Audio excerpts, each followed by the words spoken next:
प्रभु। धन्य धन्यवाद पिता परमेश्वर, ये सुंदर समय निमंते पिता परमेश्वर। प्रभु आज आम मान को प्रभु तुम्हारी पाद तले रखी प्रभु तुम स्तुति आराधना करने निमंते प्रभु आज सुजोग देइथिबार ଥରେ ପକାଇକି ଯୀଶୁଙ୍କ ନିକଟକୁ ସେ ଧାଇଁ ଆସିଲେ ମୋର ପ୍ରିୟ ମାନେ। ଆଉ ଦୁଇଟି ପଦ ଅଛି, 51 ପଦ 52 ପଦ, ଆଉ ଦୁଇଟି ପଏଣ୍ଟ କହିକି ମୁଁ ସମାପ୍ତ କରିବା ପାଇଁ ଚାहे। 51 ପଦ ଯଦି ଆମେ ପଠନ କରିବା, ଏଠାରେ ଲେଖା ଅଛି, ଯୀଶୁ ତାହାକୁ ଉତ୍ତର ଦେଲେ, ମୁଁ ତୁମ ପାଇଁ କଣ କରିବି ବୋଲି ତୁମେ ଇଚ୍ଛା କରୁଅଛୁ? ସେହି ଅନ୍ଧ ଲୋକଟି ତାହାକୁ କହିଲା, ହେ ଗୁରୁ, ମୁଁ ଯେପରି ଦୃଷ୍ଟି ପାଏ। ଯେତେବେଳେ ଏ ଦୌଡ଼ିକି ଯୀଶୁଙ୍କ ନିକଟକୁ ଆସୁଅଛନ୍ତି, ଯୀଶୁ ତାହାଙ୍କୁ ପଚାରୁଛନ୍ତି। ଯୀଶୁ ବାର୍ଟିମେୟ ଅନ୍ଧଙ୍କୁ କହୁଛନ୍ତି, ମୁଁ ତୁମ ପାଇଁ କଣ କରିବି ବୋଲି ତୁମେ ଇଚ୍ଛା କରୁଛ? ଏହାର ଅର୍ଥ ଯୀଶୁ ନିଜେ ବାର୍ଟିମେୟଙ୍କୁ ଚଏସ୍ କରିବା ପାଇଁ, ପସନ୍ଦ କରିବା ପାଇଁ ସେ ଛାଡ଼ି ଦେଉଛନ୍ତି। ତୁମେ କଣ ଚାହ, ମୁଁ ତୁମ ପାଇଁ କଣ କରିବି? ସେହି ସମୟରେ ବାର୍ଟିମେୟ ଅନ୍ଧ ସେ କଣ କହୁଛନ୍ତି, ହେ ଗୁରୁ, ମୁଁ ଯେପରି ଦୃଷ୍ଟି ପାଏ। ଯେତେବେଳେ ପ୍ରଭୁ ତାଙ୍କ ସାକ୍ଷାତରେ ତାଙ୍କ ସମ୍ମୁଖରେ ଅପସନକୁ ରଖିଦେଲେ, ତୁମେ କଣ ଚାହ, କଣ ମାଗିବା ପାଇଁ ଚାହୁଁଛ, ମୁଁ ତୁମ ପାଇଁ କଣ କରିବି, ସେହି ସମୟରେ ମୁଁ ବିଶ୍ୱାସ କରେ ଏ ବାର୍ଟିମେୟ ଯାହା କିଛି ବି ମାଗିଥାନ୍ତା ନା, ଯୀଶୁ ଦେବା ପାଇଁ ପ୍ରସ୍ତୁତ ହୋଇଥାନ୍ତେ। ଯାହା କିଛି ବି, ଘର ମାଗିଥାନ୍ତେ ଦେଇଥାନ୍ତେ, ପଦବୀ ମାଗିଥାନ୍ତେ ଦେଇଥାନ୍ତେ, କିଛି ବି ମାଗିଥାନ୍ତେ ପ୍ରଭୁ ନିଶ୍ଚୟ ଦେଇଥାନ୍ତେ। କାରଣ କଣ, ପ୍ରଭୁ ଯୀଶୁ ନିଜେ କହିଛନ୍ତି, ତୁମେ କଣ ଚାହ, ମୁଁ ତୁମ ପାଇଁ କଣ କରିବି। କିନ୍ତୁ ସେ କଣ ମାଗିଲେ ଆଜ୍ଞା? ନିଜର ଅତି ଆବଶ୍ୟକ ବିଷୟ ସେ ମାଗିଲେ। ପ୍ରେଜ୍ ଦ ଲର୍ଡ, ପ୍ରଭୁଙ୍କର ଗୌରବ ହଉ। ନିଜର ଅତି ଆବଶ୍ୟକ ବିଷୟ ମାଗିଲେ। ଏହାର ଅର୍ଥ ହେଉଛି ବାର୍ଟିମେୟଙ୍କୁ ଯୀଶୁଙ୍କ ନିକଟରେ ସଠିକ ବିଷୟ ମାଗିବାର ଗୋଟିଏ ସୁଯୋଗ ମିଳିଲା। ହାଲେଲୁୟା। ସଠିକ ବିଷୟ ମାଗିବାର ଗୋଟିଏ ସୁଯୋଗ ମିଳିଲା ଆଜ୍ଞା। ଆଉ ସେ କଣ ମାଗିଲେ? ଦୃଷ୍ଟି ଶକ୍ତି ସେ ମାଗିଲେ। ଯଦି ଆପଣ ଏବଂ ମୋ ପାଖରେ ପ୍ରଭୁ ଆସି କହିବେ, ଭଉଣୀ କି ଭାଇ, ତୁମେ କଣ ଚାହ, ମୁଁ ତୁମ ପାଇଁ କଣ କରିବି, ବୋଧ ହୁଏ ଆପଣ ଆଉ ମୁଁ କଣ କରିବୁ, ସଂସାରର ସବୁଠାରୁ ମୂଲ୍ୟବାନ ବିଷୟକୁ ମାଗିବୁ, ହେ କି ନାହିଁ? କିଏ ତ ଘର ମାଗିବ, କିଏ ତ ଚାକରି ମାଗିବ, କିଏ ତ ଗାଡ଼ି ମାଗିବ, କିଏ ତ ପଦପଦବୀ ମାଗିବ, କିଏ ତ ପ୍ରଭୁ ମତେ ଗୋଟେ ଭିସା ଦେଇଦିଅ ମୁଁ ବିଦେଶକୁ ଯିବି ବୋଲି ମାଗିବ। କିନ୍ତୁ ମୋର ପ୍ରିୟ ମାନେ, ମୁଁ କହିବା ପାଇଁ ଚାହେଁ, ପ୍ରଭୁ ଯଦି ଆପଣ ଏବଂ ମତେ ମାଗିବା ନିମନ୍ତେ ଆମ ଉପରେ ଛାଡ଼ି ଦେଉଛନ୍ତି, ତାହେଲେ ଆପଣ ଏବଂ ମୁଁ ଅନ୍ୟାନ୍ୟ ବିଷୟ ଗୁଡ଼ିକ ନ ମାଗିକି ଯାହା ଅତି ଆବଶ୍ୟକ ଆପଣ ଏବଂ ମୋ ପାଇଁ ତାହା ହିଁ ମାଗିବା ଉଚିତ। ହାଲେଲୁୟା। ଅଧିକାଂଶ ଲୋକ କଣ କରନ୍ତି, ମାଗ ତ ଦିଆଯିବ, ଖୋଜ ପାଇବ, ଆଘାତ କର ତୁମ ପାଇଁ ଫିଟା ଯିବ କହିଲେ, ଓ ଆମକୁ ପରମିଶନ ମିଳିଯାଇଛି, ଆମେ ଯାହା ଚାହିଁଲେ ତାହା ମାଗିବୁ ବୋଲି ସେମାନେ କଣ କରନ୍ତି, ମାଗନ୍ତି। ଠିକ ଅଛି, ମାଗ, କିନ୍ତୁ ଅତି ଆବଶ୍ୟକ ବିଷୟ ଆମେ ମାଗିବା ଉଚିତ। ଯାହା ନିହାତି ଆମମାନଙ୍କୁ ବର୍ତ୍ତମାନ ଆବଶ୍ୟକ ସେଇଟା ଆମେ ମାଗିବା ଉଚିତ। ବର୍ତ୍ତମାନ ଯୋଉଟା ଆବଶ୍ୟକ ନାହିଁ ତାପରେ ପରେ ପ୍ରଭୁ ଦେବେ, କିନ୍ତୁ ବର୍ତ୍ତମାନ ଆମ ପରିବାରରେ କଣ ଆବଶ୍ୟକ, ବର୍ତ୍ତମାନ ଆମ ଜୀବନ ପାଇଁ କଣ ଆବଶ୍ୟକ, ସେହି ବିଷୟକୁ ପ୍ରଥମେ ଆମେ ରଖିବା ଉଚିତ। ଏହା ଆମେ ବାର୍ଟିମେୟଙ୍କ ଜୀବନ ଠାରୁ ଆମେ ଶିଖିଥାଉ। ସେ ଯାହା ମାଗିଲେ ପ୍ରଭୁ ଦେଇଥାନ୍ତେ, ମନା ନାହିଁ, କିନ୍ତୁ ସେ ଅତି ଆବଶ୍ୟକ ବିଷୟ ଯାହା ତାହା ପାଇଁ ଆବଶ୍ୟକ ଥିଲା, ତାହା ହିଁ ସେ ପ୍ରଥମେ କଣ କରୁଛନ୍ତି, ମାଗୁଛନ୍ତି। ଆଜି ଲୋକମାନଙ୍କର ପ୍ରାର୍ଥନାର ଲିଷ୍ଟ ଯଦି ଆପଣ ଦେଖିବେ, କେତେ ଲମ୍ବା ଲିଷ୍ଟ ଥିବ, ଏଇଟା ଦିଅ ପ୍ରଭୁ, ସେଇଟା ଦିଅ ପ୍ରଭୁ, ଏହା ଦିଅ ତାହା ଦିଅ ବୋଲି କହୁଥିବେ। କିନ୍ତୁ ମୁଁ କହିବାକୁ ଚାହେଁ ମୋର ପ୍ରିୟ ମାନେ, ଆଜି ଆପଣଙ୍କ ପାଇଁ କଣ ପ୍ରয়োଜନ ତାହା ମାଗନ୍ତୁ। ପ୍ରଭୁ ଯୀଶୁ ଶିଖାଇଥିବା ପ୍ରାର୍ଥନାରେ ଆମେ ସବୁବେଳେ କରୁଛୁ ନା, ଆଜିର ପ୍ରয়োଜନ ବିଷୟ ପ୍ରଭୁ ଆମକୁ ଯୋଗାଇ ଦେ। ଆମେ ତ କାଲି ପାଇଁ ମାଗୁଛୁ, ବର୍ଷ ପାଇଁ ଆମେ ମାଗିକି ସବୁ ରଖିଦେଉଛୁ। ଆଜିର କଷ୍ଟ ଆଜି ପାଇଁ ଯଥେଷ୍ଟ ବୋଲି ବାକ୍ୟରେ, କାଲି ପାଇଁ ତୁମେ କାଲି ଚିନ୍ତା କରିବ ବୋଲି ବାକ୍ୟରେ ଲେଖାଯାଇଛି। ମୋର ପ୍ରିୟ ମାନେ, ଆମେ ମାଗିବା ଲୋକ ମଧ୍ୟ ବେଳେ ବେଳେ ଭୁଲ କରିଥାଉ। ଥରେ ଗୋଟେ ମା 2 ଜଣ ପୁଅ ମାନଙ୍କୁ ଧରି ଯୀଶୁଙ୍କ ନିକଟକୁ ଆସିଲେ, ଆଉ ଯୀଶୁଙ୍କୁ କହୁଛନ୍ତି କି ପ୍ରଭୁ, ତୁମେ ଆପଣ ରାଜ୍ୟରେ ଆସିଲେ ମୋର ପୁଅ ମାନଙ୍କ ମଧ୍ୟରୁ ଜଣକୁ ଦକ୍ଷିଣରେ ଜଣକୁ ବାମରେ ବସାଅ। ଯୀଶୁ କଣ କହିଲେ, ତୁମେ କଣ ମାଗୁଛ ମା, ତୁମେ ନିଜେ ଜାଣିପାରୁନ। ମୋର ପ୍ରିୟ ମାନେ, ଆଜି ଆମେ ମାନେ ଯୀଶୁଙ୍କ ନିକଟରେ କଣ ମାଗୁଛୁ, କଣ ପ୍ରାର୍ଥନା କରୁଛୁ, ଏହା ଜାଣିବା ଉଚିତ। ମାଗିବାର ସୁଯୋଗ ମିଳୁଛି ବୋଲି ଆମେ ଯାହା ତାହା ମାଗିବା ଉଚିତ ନୁହେଁ। ମତେ ଗୋଟିଏ ପ୍ରଭୁଙ୍କର ଦାସଙ୍କ ବିଷୟରେ ଜଣାଅଛି। ସେ କଣ କଲେ, ଥରେ ଉପବାସ ପ୍ରାର୍ଥନାର ସହିତ ପ୍ରଭୁ ମତେ କାର ଗୋଟିଏ ଦିଅ ବୋଲି ସେ ପ୍ରାର୍ଥନା କଲେ। ତାଙ୍କ ପାଖରେ ବାଇକ୍ ତ ଥିଲା, କାର ଏତେ ପ୍ରয়োଜନ ନଥିଲା, ଆବଶ୍ୟକ ନଥିଲା। ସେ 3 ଦିନ ଉପବାସ ପ୍ରାର୍ଥନା କଲେ, କାର ମିଳିଲା ନାହିଁ। ତାପରେ ସେ 21 ଦିନ ଉପବାସ ପ୍ରାର୍ଥନା କଲେ, ପ୍ରଭୁ ମତେ କାର ଦରକାର, ପ୍ରଭୁ ମତେ କାର ଦରକାର। ପ୍ରଭୁ ତ ପ୍ରାର୍ଥନା ଶ୍ରବଣକାରୀ ପ୍ରଭୁ। 21 ଦିନ ପ୍ରାର୍ଥନା ପରେ ପ୍ରଭୁ ତାଙ୍କୁ ଗୋଟେ କାର ଦେଲେ। କିନ୍ତୁ ଜାଣିଛନ୍ତି ଦୁଃଖର ବିଷୟ ଏହା ଅଟେ, ପ୍ରଥମ ଡ୍ରାଇଭିଂରେ ଆପଣା ପରିବାରକୁ ବସେଇକି ସେ ଯେତେବେଳେ ଯାଉଥିଲେ, ଆକ୍ସିଡେଣ୍ଟ ହେଇକି ପ୍ରଭୁଙ୍କର ଦାସ ଚାଲିଗଲେ, ଆଉ ବାକି ପରିବାର ବଞ୍ଚିଗଲେ। ମୋର ପ୍ରିୟମାନେ, ପ୍ରଭୁ କାହିଁକି ଆମମାନଙ୍କୁ ଦେବା ପାଇଁ ବିଳମ୍ବ କରନ୍ତି? କାରଣ ତାହା ବୋଧ ହୁଏ ଆମ ପାଇଁ ପ୍ରୟୋଜନ ବିଷୟ ହେଇନପାରେ, ଅତି ଆବଶ୍ୟକ ବିଷୟ ହେଇନପାରେ। ଯେତେବେଳେ ସମୟ ଆସିବ ପ୍ରଭୁ ଦେବେ, କିନ୍ତୁ ବର୍ତ୍ତମାନ ଆମର ଆବଶ୍ୟକତା କଣ ତାହା ଆମେ ମାଗିବା ନିହାତି ଆବଶ୍ୟକ।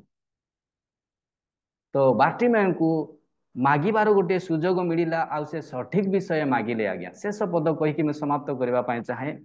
52 ପଦରେ ଆମେ ଦେଖୁଅଛୁ, ଯୀଶୁ ତାହାଙ୍କୁ କହିଲେ, ଯାଅ, ତୁମର ବିଶ୍ୱାସ ତୁମକୁ ସୁସ୍ଥ କରିଅଛି। ତତ୍କ୍ଷଣାତ୍ ସେ ଦୃଷ୍ଟି ପାଇ ପଥରେ ତାହାଙ୍କ ପଛେ ପଛେ ଚାଲିବାକୁ ଲାଗିଲେ। ହାଲେଲୁୟା। ବର୍ତ୍ତମାନ ଆମେ ଏହି ପଦରେ ଦେଖୁଅଛୁ, ବାର୍ଟିମେୟଙ୍କୁ ଯୀଶୁଙ୍କ ପଛରେ ଚାଲିବାର ଗୋଟିଏ ସୁଯୋଗ ମିଳିଲା, ଆଉ ତାହା ସେ ହରାଇବା ପାଇଁ ଚାହୁଁନଥିଲେ। ହାଲେଲୁୟା। ଯଦ୍ୟପି ଯୀଶୁ ତାଙ୍କୁ କହିଲେ, ଯାଅ, ତୁମର ବିଶ୍ୱାସ ତୁମକୁ ସୁସ୍ଥ କରିଅଛି, ତୁମେ ଘରକୁ ଯାଅ କି ଗାଁକୁ ଯାଅ କି କୁଆଡେ ଯାଉଛ ଯାଅ ବୋଲି ଯୀଶୁ ତାଙ୍କୁ କହିଲେ, କିନ୍ତୁ ସେ ସୁସ୍ଥ ପାଇଲା ପରେ ସେ ଫେରିଗଲେ ନାହିଁ। ଆଜ୍ଞା, ସେ ଯୀଶୁଙ୍କ ପଛେ ପଛେ ଗଲେ। ଯେଉଁ ଯୀଶୁ ମୋର ଚକ୍ଷୁ ଦେଇଛନ୍ତି, ଯେଉଁ ଯୀଶୁ ମୋର ଚକ୍ଷୁକୁ ହାଲେ ଖୋଲିଛନ୍ତି, ତାଙ୍କୁ ଦେଖି ଦେଖି ମୁଁ ସଦା ସର୍ବଦା ଆଗକୁ ଯିବି ବୋଲିକି ଯୀଶୁଙ୍କ ପଛେ ପଛେ ସେ ଚାଲିବାକୁ ଆରମ୍ଭ କଲେ। ଯୀଶୁଙ୍କ ପଛରେ ଚାଲିବାର ସୁଯୋଗକୁ ସେ ହରାଇ ନାହାନ୍ତି। ଅଧିକାଂଶ ଲୋକ ଏଇଠି ଅଟକି ଯାଆନ୍ତି। ପ୍ରାର୍ଥନା କରିବେ, ଯୀଶୁଙ୍କ ପାଖକୁ ବି ଆସିବେ, ସଠିକ ବିଷୟ ବି ମାଗିବେ, କିନ୍ତୁ ଯେତେବେଳେ ଆସିବ ଯୀଶୁଙ୍କ ପଛରେ ଚାଲିବା କଥା, ଭଉଣୀ ଭାଇ, ଆଜିଠାରୁ ଯୀଶୁଙ୍କ ପଛରେ ଚାଲ। ପ୍ରାର୍ଥନା ପ୍ରଭୁ ଶୁଣିଲେଣି, ତୁମର ପ୍ରାର୍ଥନାର ଉତ୍ତର ଦେଲେଣି। ଏବେ ଯୀଶୁଙ୍କ ପଛରେ ଚାଲ ବୋଲି ଯଦି କୁହାଯିବ, ଏଇଠି ଲୋକମାନେ କଣ କରନ୍ତି? ଅଟକି ଯାଆନ୍ତି। କାରଣ ଆମେ ସମସ୍ତେ ଜାଣୁ, ସେ ସ୍ୱର୍ଗରାଜ୍ୟ ଜଣେ ବ୍ୟକ୍ତି ଯେ ଆପଣା ପୁତ୍ର ନିମନ୍ତେ ବିବାହ ଭୋଜିର ଆୟୋଜନ କଲେ, ଆଉ ନିମନ୍ତ୍ରିତ ଲୋକମାନଙ୍କୁ ସେ ଆହ୍ୱାନ କଲେ, ଆସନ୍ତୁ, ଖାଦ୍ୟ ପ୍ରସ୍ତୁତ ଅଛି, କେବଳ ଖାଆନ୍ତୁ। ସମସ୍ତେ ବାହାନା କଲେ। କେହି କେହି କହିଲେ, ଆମେ କ୍ଷେତ କିଣିଅଛୁ, ବଳଦ କିଣିଛୁ, ବିବାହ କରିଛୁ, ଆମେ ଯାଇପାରିବୁ ନାହିଁ। ସେ ସବୁ ବାହାନା ଅଟେ ମୋର ପ୍ରିୟମାନେ। କ୍ଷେତ କିଣିଛୁ, ଦେଖିବାକୁ ଯିବୁ, ନ ଦେଖିକି କେମିତି କିଣିବ? ଆଜ୍ଞା, ହଳ କିଣିଛୁ, ତାକୁ ଆମେ ପରୀକ୍ଷା କରିବାକୁ ଯିବୁ, ହଳ ଚାଲୁଛି କି ନାହିଁ ପରୀକ୍ଷା ନ କରି କେମିତି କିଣିବ? ଆଜିକାଲି ଡ୍ରେସ୍ କିଣିଲେ ପ୍ରଥମେ ଟ୍ରାଏଲ ରୁମକୁ ଯାଇକି ଟିକେ କଣ କରନ୍ତି? ଟ୍ରାଏଲ କରିକି ଆସନ୍ତି, ସୁଟ୍ ହେଉଛି କି ନାହିଁ ବୋଲି, ନହେଲେ କିଣିବେ ନାହିଁ। ଆଉ ଜଣେ ତ କହୁଛି, ଆମେ ମୁଁ ବିବାହ କରିଛି, ମୁଁ ଯାଇପାରୁନି। ବିବାହ ତ ଲୋକମାନେ ତ ଅଧିକ ଭୋଜି ଘରେ ଯିବେ। ତ ଦେଖିବାକୁ ଗଲେ ଏସବୁ ବାହାନା ଥିଲା ସେଠାରେ ନ ଯିବା ପାଇଁ। ତ ଆଜି ମଧ୍ୟ ଅନେକ ଲୋକମାନେ ଯୀଶୁଙ୍କ ପଛରେ ଚାଲିବାର ସୁଯୋଗ ମିଳିଲେ ମଧ୍ୟ ହାତ ଛଡା କରିଦିଅନ୍ତି। କିନ୍ତୁ ମୋର ପ୍ରିୟମାନେ, ଆସନ୍ତୁ ଆପଣ ଏବଂ ମୁଁ, এই ମନ୍ଦ ସମୟରେ ପ୍ରଭୁ ଉତ୍ତମ ସୁଯୋଗ ଆମକୁ ଦେଉଛନ୍ତି। এই ମନ୍ଦ କାଳରେ, କଠିନ ସମୟରେ ପ୍ରଭୁ ଆପଣ ଏବଂ ମୋତେ ସେ ଉତ୍ତମ ସମୟ ଦେଉଛନ୍ତି ପ୍ରାର୍ଥନା କରିବା ପାଇଁ, ଯୀଶୁଙ୍କ ନିକଟକୁ ଆସିବା ପାଇଁ, ସଠିକ ବିଷୟ ମାଗିବା ପାଇଁ, ଆଉ ତାଠାରୁ ବଡ଼ ବିଷୟ ହେଉଛି ଯୀଶୁଙ୍କ ପଛେ ପଛେ ଚାଲିବା ପାଇଁ। ହାଲେଲୁୟା। ଯୀଶୁଙ୍କ ପଛେ ପଛେ ଚାଲିବା ପାଇଁ ଆମେ ସମସ୍ତେ ଜାଣୁ, ଲୁକ 5 ଅଧ୍ୟାୟରେ ଯଦି ଆମେ ଆସୁ, 1 ପଦରୁ ଆମେ ଦେଖୁଅଛୁ, ସିମୋନ ପିତରଙ୍କ ବିଷୟରେ ଲେଖାଯାଇଛି। ସେ ଜାଲ ହାଲେଲେ ପକାଇ ରାତି ସାରା ପରିଶ୍ରମ କଲେ, ଗୋଟେ ମଧ୍ୟ ମାଛ ଧରି ନାହାନ୍ତି। ସେ ଜାଲ ଧଉଥିଲେ ଘରକୁ ଯିବା ପାଇଁ, ଯୀଶୁ ଆସିଲେ ତାଙ୍କ ନୌକାରେ, ହାଲେଲେ ଠିଆ ହେଲେ, ଲୋକମାନଙ୍କୁ ପ୍ରଚାର କଲେ। ପିତର ଭାବୁଥିଲେ, ମୋ ନୌକାରେ ଛିଡା ହେଇକି ଅନ୍ୟମାନଙ୍କୁ ଉପଦେଶ ଦଉଛନ୍ତି, କିନ୍ତୁ ମୋ ଜୀବନର ଦୁଃଖକୁ ସେ ଜାଣିଛନ୍ତି କି ନାହିଁ ବୋଲି ଭାବିଥିବା ସମୟରେ ଯୀଶୁ କହୁଛନ୍ତି, ଗଭୀର ଜଳକୁ ଯାଇ ତୁମେ କଣ କର? ଜାଲ ପକାଅ, ତୁମେ ମାଛ ପାଇବ। ତାଙ୍କ ମନର କଥା ମଧ୍ୟ ପ୍ରଭୁ ଜାଣିଲେ। ଆଉ ସେ ଯେତେବେଳେ ଜାଲ ପକାଉଛନ୍ତି, ବହୁତ ମାଛ ଫସି ଯାଉଛି, ଆଉ ତାଙ୍କର ସାଙ୍ଗମାନଙ୍କୁ, ସେ ସାଥୀମାନଙ୍କୁ ଡାକୁଛନ୍ତି, ଆଉ ସେମାନେ ଯେତେବେଳେ ବାହାରକୁ ଆଣୁଛନ୍ତି, ବହୁତ ମାଛ ସେମାନେ ଧରିଲେ। ଆଜ୍ଞା, ଆଉ ବାକ୍ୟରେ ଲେଖା ହେଇଛି, ଯେତେବେଳେ ଯୀଶୁ ଅଟନ୍ତି ବୋଲି ଯେତେବେଳେ ପିତର ଜାଣିପାରିଲେ, ନିଜର ଭୁଲ ପ୍ରତି ସେ କ୍ଷମା ମାଗିକି ସବୁ କିଛି ପରିତ୍ୟାଗ କରି, ସେ ଜାଲକୁ ପରିତ୍ୟାଗ କରି, ଧରିଥିବା ମାଛକୁ ପରିତ୍ୟାଗ କରି ଯୀଶୁଙ୍କ ପଛରେ ଚାଲିବାକୁ ଆରମ୍ଭ କଲେ, ଯୀଶୁଙ୍କର ଶିଷ୍ୟ ହେଇଗଲେ। ମୋର ପ୍ରିୟମାନେ, ଆଜି ଆମେ କଣ ଯୀଶୁଙ୍କ ପଛରେ ଚାଲିପାରିବା କି? ଯୀଶୁଙ୍କ ପଛରେ ଚାଲିବା ପାଇଁ ଆଜି ସୁଯୋଗ ମିଳୁଛି। ଆଜ୍ଞା, ଯୀଶୁଙ୍କ ପଛରେ ଯିବା ପାଇଁ ଆଜି ଆପଣ ଏବଂ ମୋ ପାଇଁ ଗୋଟେ ଅବସର ମିଳୁଛି, ଏହାକୁ ଆମେ ହାତ ଛଡ଼ା କରିବା ଉଚିତ ନୁହେଁ। ତ ମୁଁ କହିବାର କାରଣ ଅଟେ, ଆମେ ପ୍ରଭୁଙ୍କର ବାକ୍ୟରେ ଦେଖିଲୁ ସୁଯୋଗର ସଦ୍ବ୍ୟବହାର କର, କାରଣ କାଳ ମନ୍ଦ ଅଟେ। ମନ୍ଦ ସମୟରେ ମଧ୍ୟ ପ୍ରଭୁ ଆମମାନଙ୍କୁ ଉତ୍ତମ ସୁଯୋଗ ଦିଅନ୍ତି। ହୋଇପାରେ ଚତୁଃପାର୍ଶ୍ୱରେ ନିନ୍ଦା, ତାଡ଼ନା, ଅପମାନ ଚାଲୁଅଛି, କିନ୍ତୁ ପ୍ରଭୁ ଆମମାନଙ୍କୁ ଉତ୍ତମ ସୁଯୋଗ ଦେଉଛନ୍ତି ପ୍ରଭୁଙ୍କୁ ଗୌରବ କରିବା ପାଇଁ, ପ୍ରଭୁଙ୍କ ନିକଟରେ ଆସିବା ପାଇଁ, ପ୍ରାର୍ଥନା କରିବା ପାଇଁ, ବାକ୍ୟ ଶୁଣିବା ପାଇଁ, ସବୁ କିଛି କରିବା ପାଇଁ। ସେଥିପାଇଁ ମୋର ପ୍ରିୟମାନେ, ଏ ସୁଯୋଗକୁ ଆମେ ହାତ ଛଡ଼ା କରିବା ନାହିଁ, ସୁଯୋଗର ସଦ୍ବ୍ୟବହାର କରିବା, ଯଦ୍ୱାରା ବାଟିମେୟ ଅନ୍ଧଙ୍କ ଜୀବନରେ ପ୍ରଭୁ ଯେପରି ଆଶୀର୍ବାଦ କଲେ, ସେପରି ଆପଣ ଏବଂ ମୋ ଜୀବନରେ, ଆମମାନଙ୍କ ପରିବାରରେ, ଆମ ସେବା କାର୍ଯ୍ୟରେ ପ୍ରଭୁ ଆଶୀର୍ବାଦ କରିବେ, ଆଉ ପ୍ରଭୁଙ୍କର ଗୌରବ ସକାଶେ ଆମେମାନେ ଆଗକୁ ବଢ଼ିପାରିବା। ପ୍ରଭୁ ଏହି ଅଳ୍ପ ବାକ୍ୟ ଦ୍ୱାରା ଆମ ସମସ୍ତଙ୍କୁ ଆଶୀର୍ବାଦ କରନ୍ତୁ। ମୋ ନିମନ୍ତେ ନିଶ୍ଚୟ ଆପଣମାନେ ପ୍ରାର୍ଥନା କରିବେ, ଆମର ପରିବାର ନିମନ୍ତେ ମଧ୍ୟ ପ୍ରାର୍ଥନା କରିବେ, ସେବା କାର୍ଯ୍ୟ ନିମନ୍ତେ ମଧ୍ୟ ପ୍ରାର୍ଥନା କରିବେ। Thank you real ministry of ଗଡକୁ, ରିଏଲ ମିନିଷ୍ଟ୍ରି ଅଫ୍ ଇଣ୍ଡିଆକୁ ମଧ୍ୟ ବହୁତ ବହୁତ ଧନ୍ୟବାଦ, ଆଉ ପରିଚାଳନା କରୁଥିବା ଭଉଣୀକୁ ମଧ୍ୟ ଧନ୍ୟବାଦ। Thank you. Over to you. Praise the Lord. Glory Jesus. ଧନ୍ୟବାଦ ଆଜ୍ଞା, ଉତ୍ତମ ବାକ୍ୟ ଦେଇ ଆଜି ପ୍ରଭାତ ସମୟରେ ଆମମାନଙ୍କୁ ଉତ୍ସାହିତ କରିଅଛନ୍ତି। ବାସ୍ତବିକ ଆମକୁ ପ୍ରଭୁ ଗୋଟେ ପରେ ଗୋଟେ ସୁଯୋଗ ଦେଇ ଚାଲିଛନ୍ତି, କିନ୍ତୁ ଆମେ ସୁଯୋଗକୁ ହାତ ଛଡ଼ା କରିଦେଉଛୁ। ଆଜି ସେ ସୁଯୋଗ ପାଇ ମଧ୍ୟ ଆମେ ସୁଯୋଗକୁ ଭଲ ଭାବରେ ବ୍ୟବହାର କରିପାରୁନାହୁଁ। ଆଉ ପ୍ରଭୁଙ୍କ ଦାସଙ୍କୁ ମୁଁ କୋଟି କୋଟି ଧନ୍ୟବାଦ ଦିଏ। ପ୍ରଭୁ ଆହୁରି ଆହୁରି ଜ୍ଞାନ ଦିଅନ୍ତୁ, ଆଉ ପ୍ରଭୁଙ୍କ ନିମନ୍ତେ ବ୍ୟବହାର କରନ୍ତୁ, ତାଙ୍କୁ ତାଙ୍କର ପରିବାରକୁ ଆଶୀର୍ବାଦ କରନ୍ତୁ। ଆସନ୍ତୁ, ଆମେ ଶେଷ ମୁହୂର୍ତ୍ତରେ ପହଞ୍ଚି ଅଛୁ, ଆମେ ପ୍ରାର୍ଥନା କରିବା। ଆମ ମଧ୍ୟରେ ଏନ୍ ପାଣି ଆଜ୍ଞା ଅଛନ୍ତି। ଆଜ୍ଞା ପ୍ରେଜ୍ ଦ ଲର୍ଡ। ଆଜ୍ଞା ପ୍ରେଜ୍ ଦ ଲର୍ଡ। ପାଣି ଆଜ୍ଞା ପ୍ରେଜ୍ ଦ ଲର୍ଡ।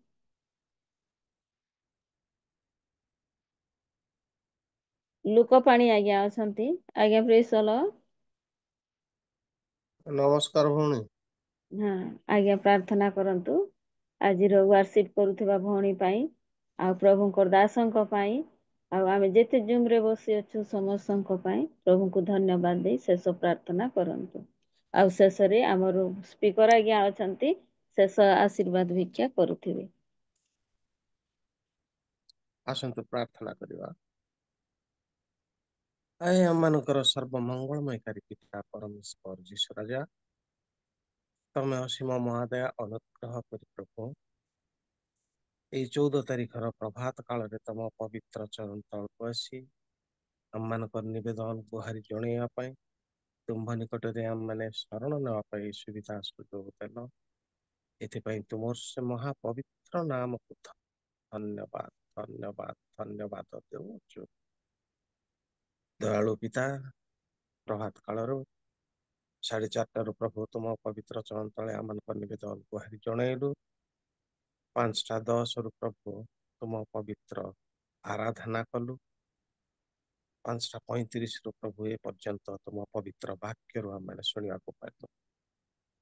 ଏ ପ୍ରିୟ ପ୍ରଭୁ, ବାଟିମୟ ଅନ୍ଧ ଯେ ପ୍ରକାର ତୁମକୁ ପାଇବା ପର୍ଯ୍ୟନ୍ତ ତୁମ ପବିତ୍ର ପାଦ ତଳେ ବସିଥିଲା ପ୍ରଭୁ, ଏବଂ ଡାକ ପକାଇବାରୁ ତୁମେ ତାଙ୍କ ଡାକ ଶୁଣିଲ ଏବଂ ତାଙ୍କୁ ତୁମ ପବିତ୍ର ଚରଣ ତଳକୁ ଆସିବା ପାଇଁ ସାହାଯ୍ୟ କଲ। ସେ ହାତ ଛଡ଼ା ନ କରି ପ୍ରଭୁ ତୁମ ପବିତ୍ର ପାଦ କତିରେ ସେ ଗନ୍ତବ୍ୟ ପଥ କଲା। ସେହିପରି ଯେପରି ପ୍ରଭୁ ଆମମାନେ ମଧ୍ୟ ଆମମାନଙ୍କର ସମସ୍ତ କାର୍ଯ୍ୟ କାଳ ଛାଡ଼ି ତୁମ ପବିତ୍ର ଚରଣ ତଳକୁ ଆସିବା ପାଇଁ ଆମମାନେ ଆସିପାରିବୁ, ଏ ପ୍ରକାର ଆମମାନଙ୍କ ହୃଦୟ ଏବଂ ମସ୍ତିଷ୍କକୁ ତୁମେ ଜବତ କର।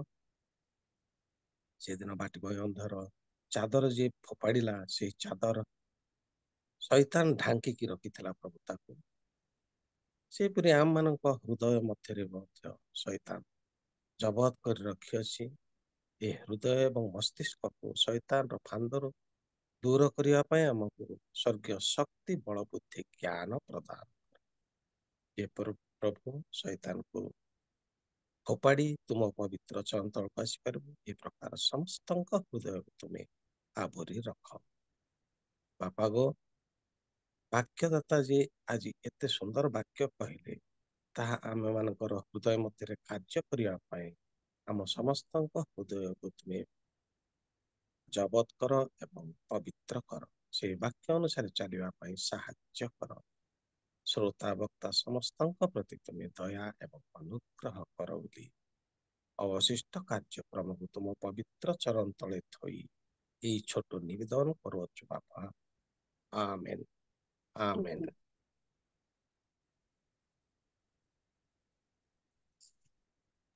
ପ୍ରେଜ୍ ଦ ଲର୍ଡ। ଆସନ୍ତୁ ଆମମାନେ ଆଦର୍ଶ ପ୍ରାର୍ଥନା କରିବା।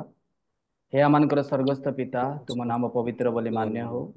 ତୁମ ରାଜ୍ୟ ଆସୁ, ଯେପରି ସ୍ୱର୍ଗରେ ସେପରି ପୃଥିବୀରେ ତୁମର ଇଚ୍ଛା ସଫଳ ହେଉ। ଆଜି ଆମମାନଙ୍କୁ ପ୍ରয়োଜନୀୟ ଆହାର ଦିଅ।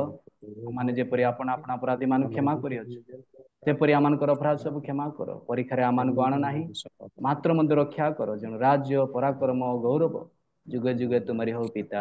आमेन। आशीर्वाद वाक्य ग्रहण करिबा। इस समय हमारे प्रभु यीशु मसीह का अनुग्रह, पिता परमेश्वर का प्रेम, पवित्र आत्मा की शांति और मेल मिलाप हम सबों के साथ, रियल मिनिस्ट्री ऑफ गॉड के साथ, इंडिया के साथ, और जितने भाई बहन लोग यहाँ पर बैठे हैं सबों के साथ, और दुनिया में रहने वाले हर एक पवित्र विश्वस्त लोग शताब्द से लेकर यीशु मसीह के द्वितीय आगमन तक होती रहे। आमेन आमेन। आमेन। ओके, धन्यवाद। थैंक यू धन्यवाद आज्ञा। All of you. Praise the Lord.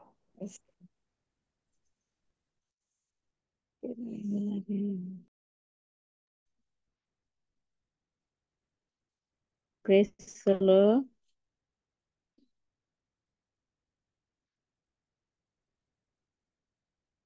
ଆମ ମଧ୍ୟରେ ସଂଯୁକ୍ତା ଭଉଣୀ ଅଛନ୍ତି, ଆଗାମୀ କାର୍ଯ୍ୟକ୍ରମକୁ ଆଗେଇ ନେଉଥିବେ।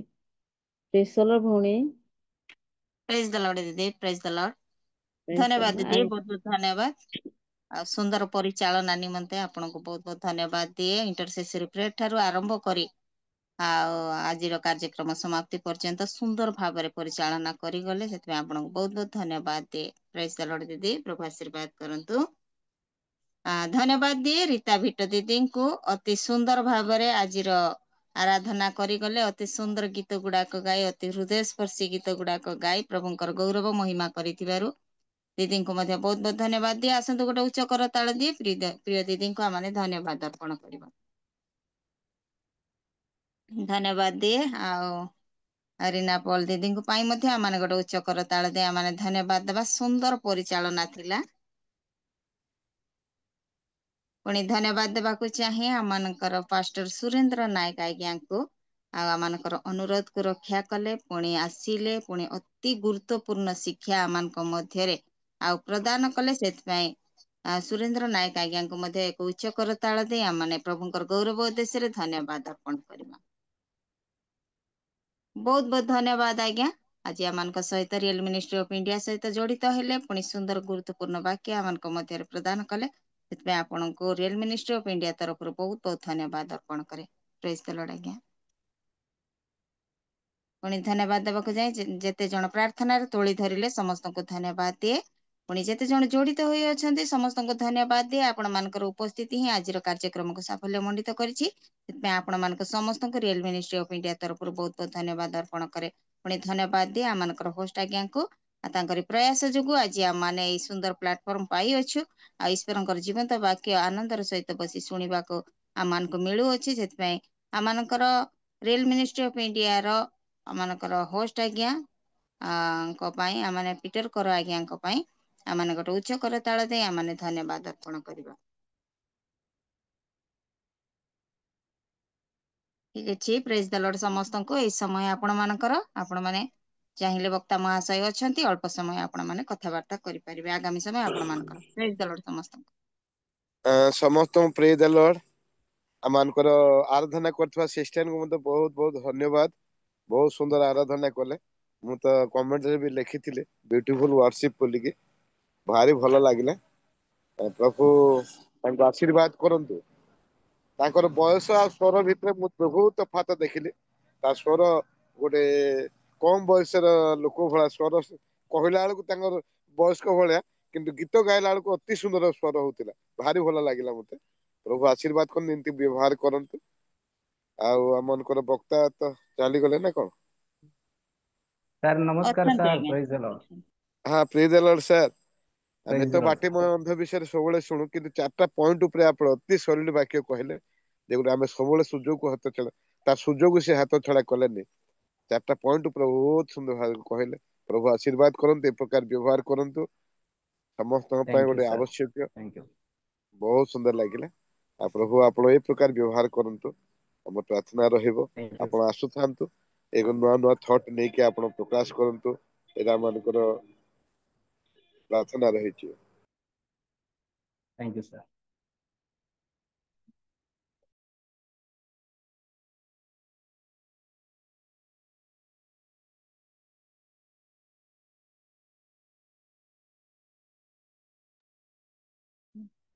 ठीक अच्छे, धन्यवाद सर, बहुत बहुत धन्यवाद। Praise the Lord. रीता दीदी प्रेज द लॉर्ड। उपस्थित जड़ित समस्त को प्रेज द लॉर्ड। आम समय लीव करवा। प्रेज द लॉर्ड समस्त।